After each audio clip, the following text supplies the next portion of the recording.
10च्या बातमीपत्रामध्ये आपल्या सगळ्यांचं पुन्हा एकदा स्वागत। बातमी आहे सोलापूरमधून। चालत्या रेल्वेवर अज्ञातानं दगडफेक केल्यानं चिमुकलीचा दुर्दैवी मृत्यू झाल्याची घटना सोलापुरात घडली। आरोही कांगले असं मृत्यू झालेल्या 5 वर्षीय मुलीचं नाव आहे।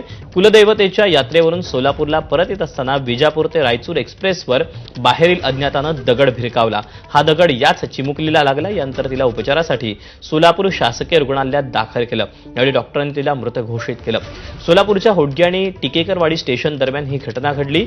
चिमुकलीला मृत घोषित करताच कुटुंबियांनी आक्रोश करत दोषींवर कठोर कारवाई करावी अशी मागणी केली।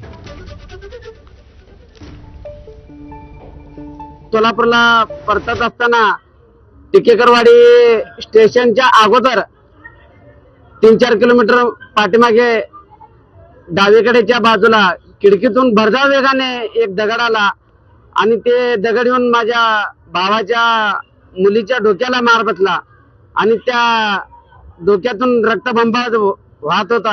रघोजी हॉस्पिटलला आणले। रघोजी हॉस्पिटलवरनं तिथनं मृत्यू घोषित केले। एवढंच विनंती करतो की रेल्वे प्रशासनाला काही करून आम्हाला न्याय मिळाला पाहिजे अशी मी विनंती करतो।